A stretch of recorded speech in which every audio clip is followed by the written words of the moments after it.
नमस्कार साथियों, कैसे आप सभी। मैं सोनी चौधरी एक बार फिर आप सभी का हार्दिक स्वागत करता हूं आपके अपने परिवार एसएससी मेकर में। तो चलिए स्टार्ट करते हैं आज का सेशन। आज हम डिस्कस करने वाले हैं आपके साइंस के क्वेश्चंस, जहां पर जो आपके विभिन्न एग्जाम्स में पूछे गए क्वेश्चंस हैं तो उनको हम डिस्कस करेंगे कि किस प्रकार के क्वेश्चंस और किस टॉपिक से आपके क्वेश्चंस वहां पर पूछे जाते हैं। इससे थोड़ा आपको आइडिया लगेगा कि मुझे साइंस में क्या पढ़ना है।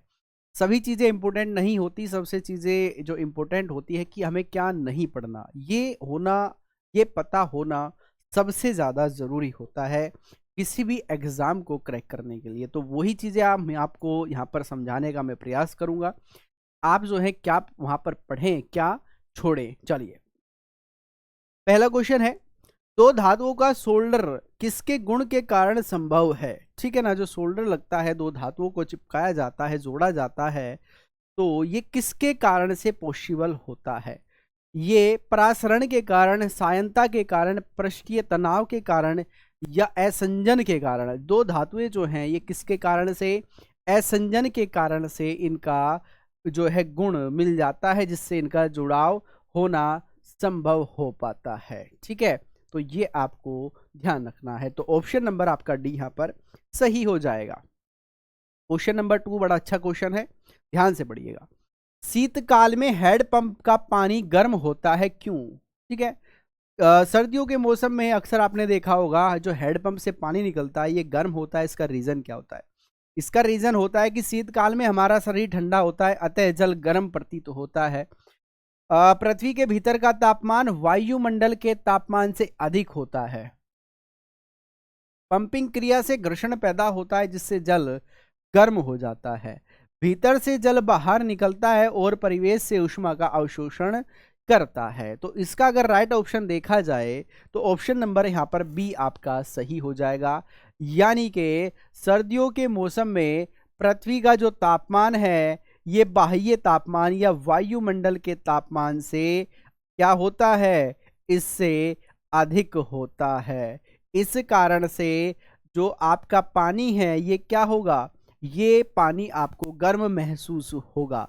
जबकि अगर हम इसके विपरीत बात करें, गर्मियों के मौसम में जो वायुमंडलीय तापमान और पृथ्वी का तापमान है इसमें डिफरेंस होता है। कैसा डिफरेंस होता है कि जो वायुमंडल का तापमान है, वायुमंडल का जो तापमान इसका बिल्कुल उल्टा हो जाएगा। पृथ्वी के भीतर का तापमान वायुमंडल के तापमान से अधिक होगा, जबकि यहाँ पर अब उसका तापमान क्या हो जाएगा, कम हो जाएगा, और बाह्य वायुमंडल का तापमान क्या हो जाएगा, ये कम हो जाएगा, जिसके कारण से गर्मियों में पानी ठंडा महसूस देता है।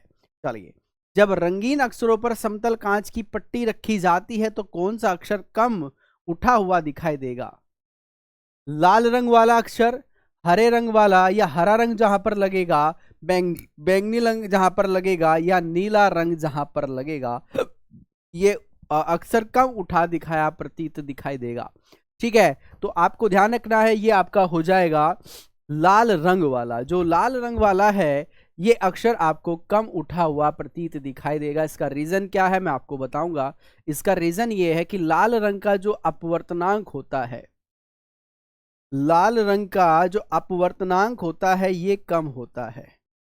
ठीक है ना, और जो बैंगनी रंग है, बैंगनी, इसका जो अपवर्तनांक होगा ये ज्यादा होगा, जिसके कारण से आपको क्या दिखाई देगा, ये इससे जहां पर ये लाल रंग पड़ेगा या दिखाई देगा वहां पर जो अक्षर हैं वो कम आपको उभरे हुए दिखाई देंगे। ठीक है, और जबकि जहां पर बैंगनी रंग आपको लगे दिखाई देगा, ठीक है ना, वहां पर जो अक्षर हैं, वर्ड्स हैं, ये अधिक उभरे हुए आपको दिखाई देंगे। ठीक है, क्योंकि इनका अपवर्तनांक क्या होता है, ये कम होता है। ठीक है, तो अपवर्तनांक के कारण ऐसा होता है। जबकि इसके बारे में ऑलरेडी हम बहुत सारी चीजें डिस्कस कर चुके हैं, तो वो उसमें हम नहीं जाना है। ठीक है, ये सारी चीजें हम डिस्कस वहां पर कर चुके हैं। नेक्स्ट क्वेश्चन है कि सामान्यतः उत्तल दर्पण का प्रयोग होता है सौर चूल्हे में, नेत्र अंत्यदर्शी में, अग्रदीप का प्रतिक्षेपक में, या पश्चदर्शी दर्पण में। बड़ा अच्छा क्वेश्चन है। तो ये उत्तल दर्पण का जो यूज किया जाता है ये हमेशा पश्चदर्शी दर्पण में किया जाता है। जनरली ये convex mirror is used in rear view mirror में क्योंकि इसका जो दृष्टि एरिया है, विजन एरिया है, क्या है, इसका जो विजन एरिया है ये काफी अधिक होता है। क्या होता है, ये अधिक होता है, ठीक है ना। और इसका जो प्रतिबिंब बनेगा ये छोटा बनेगा, ये सीधा बनेगा, ये आभासी बनेगा। कैसा बनेगा, आभासी ये बनने वाला है। तो ये आपको ध्यान रखना होगा। चलिए, डायप्टर किसकी इकाई है, जो डायप्टर होता है ये किसकी इकाई होता है, ये लेंस की क्षमता नापने के लिए इसका यूज किया जाएगा, या लेंस की फोकस दूरी से नापी जाती है, प्रकाश की तीव्रता या ध्वनि की तीव्रता से नापी जाती है। तो डायप्टर का जो हम यूज करते हैं ये लेंस की क्षमता नापने के लिए इसका यूज किया जाता है, यानी कि whose unit is dioptre the power of the lens, यानी कि इसको डायप्टर की जो क्षमता यानी कि लेंस की पावर नापने के लिए इसका यूज हम करते हैं। ठीक है, चलिए, डोलोमाइट किसका आयसक है, मैग्नीशियम का, एल्यूमिनियम का, या पोटेशियम का, या सोडियम का। जो डोलोमाइट है ये किसका आयसक हो जाएगा, तो ध्यान रखिएगा, डोलोमाइट मैग्नीशियम का आयसक होगा। किसका, मैग्नीशियम का भाई ये आयसक होगा। तो आंसर नंबर आपका यहाँ पर ए सही हो जाएगा। ठीक है, आंसर क्या हो जाएगा, ए आपका यहाँ पर सही हो जाएगा।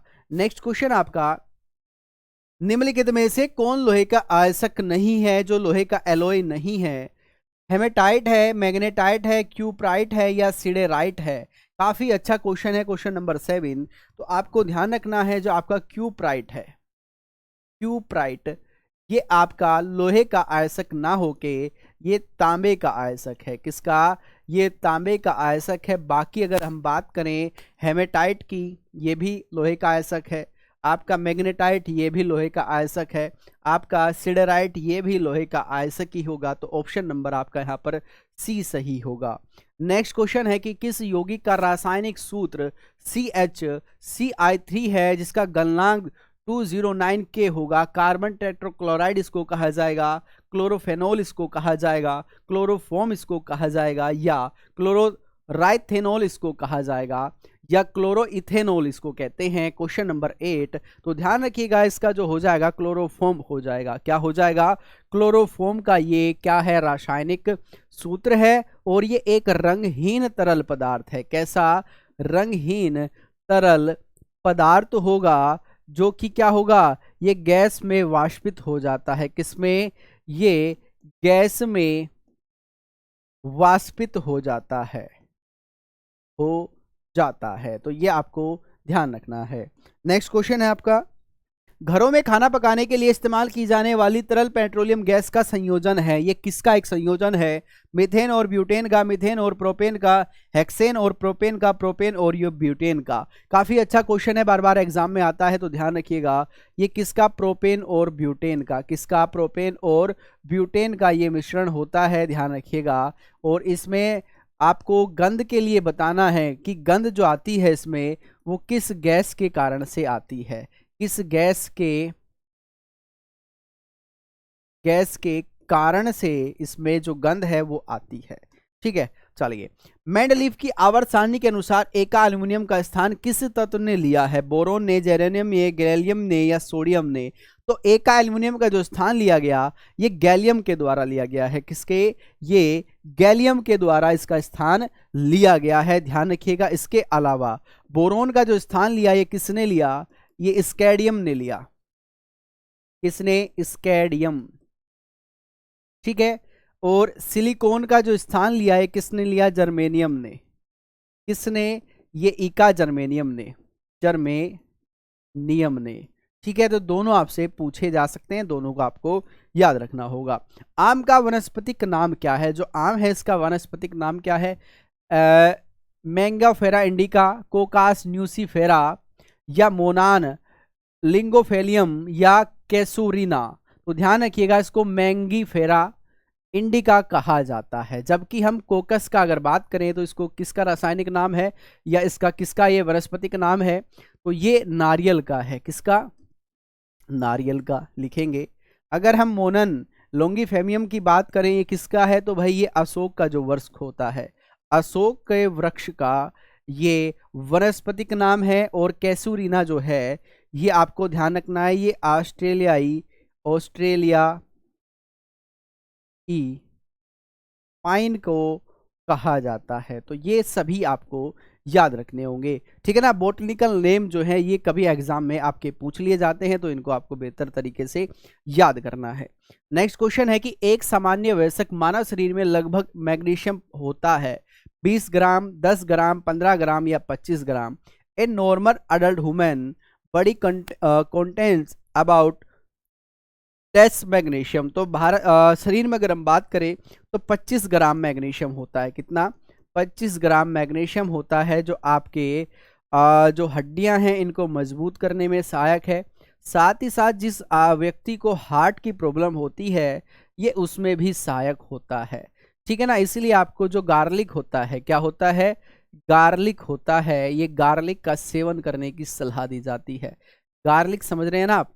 गार्लिक जो लहसुन होता है इसका सेवन करने की आपको सलाह दी जाती है कि आप उसका सेवन अवश्य रूप से करें, क्योंकि वो आपको काफी बेनिफिट वहां पर देगा। चलिए नेक्स्ट है, निम्नलिखित में से कौन सा एक स्वपोषी है, यानी कि खुद का भोजन बनाता है? पशु है, पौधे हैं, कवक है या मानव है? Which of one of the following is autotrophic, जिसको कहा जाता है ऑटोट्रोपिक यानी कि स्वपोषी। और स्वपोषी किसको कहते हैं? जो खुद का भोजन बनाए, खुद का भोजन का निर्माण करे। तो इनमें से कौन सा ये है? पशु अपने आप नहीं कर सकते, पौधे ये स्वपोषी में आएंगे क्योंकि ये खुद अपना भोजन का निर्माण करते हैं, कवक नहीं करता और मानव तो बिल्कुल भी नहीं करता, इसलिए आपको ये ध्यान रखना होगा, ठीक है। चलिए नेक्स्ट है, निम्नलिखित में से कौन सा विटामिन B1 की कमी के कारण होने वाली बेरी बेरी रोग का लक्षण नहीं है?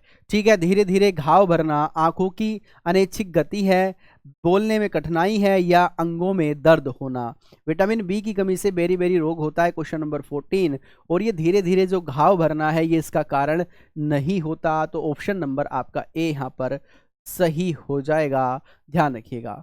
नेक्स्ट क्वेश्चन क्या कहता है? विटामिन की कमी से प्लेग्रा रोग होता है, तो किस विटामिन की? विटामिन B3 की कमी से प्लेग्रा रोग हो जाता है। तो विटामिन और उनके रासायनिक नाम, उनसे होने वाली बीमारियां, ये अक्सर एग्जाम में आते हैं, पूछे जाते हैं, तो ध्यान रखिएगा, ठीक है। तो ये आपको यहाँ पर ध्यान रख।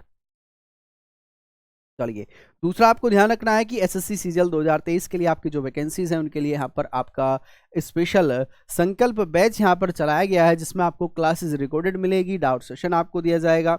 और अगर आपको कोई भी समस्या आती है तो आपको यहाँ पर फ़ोन नंबर भी प्रोवाइड किया गया है, आप इस नंबर पर फ़ोन करके जानकारी प्राप्त कर सकते हैं। मात्र 500 रुपये में, 500 रुपीज़ में आपको प्री और मेंस के लिए बैच यहाँ पर मिल रहा है, तो आप इसको बिल्कुल बेहतर तरीके से अपनी तैयारी कर सकते हैं। कोई भी आपको डाउट आता है तो डाउट सेशन भी आपको अलग से प्रोवाइड किया गया है। स्पेशल बैच आपको ध्यान रखना है सीआरपीएफ के लिए भी चला हुआ है, जिसमें क्लासेस रिकॉर्डेड हैं, क्लास नोट्स आपको दिए जाएंगे, डाउट सेशन की आपको ऑलरेडी यहाँ पर सभी कोर्सेज में सुविधाएं दी गई हैं। तो आपको मात्र 500 रुपये में ये कोर्स दिया जा रहा था, लेकिन ऑफर के बाद ये आपको मात्र 250 रुपये में प्रोवाइड कर दिया गया है, जिसमें आप मैथ्स पढ़ेंगे, रीजनिंग आप पढ़ेंगे, हिंदी आप पढ़ेंगे और साथ ही साथ आप यहाँ पर जीके जीएस की क्लासेस भी लेंगे। और करंट अफेयर्स की जो क्लासेस होगी ये सुबह 6 बजे आपकी लाइव होती है, जिसमें सभी एग्जाम्स के लिए हम यहाँ पर क्या पढ़ते हैं? करंट अफेयर्स को पढ़ते हैं, जो कि बिल्कुल बेहतर तरीके से वहाँ पर कराया जाता है।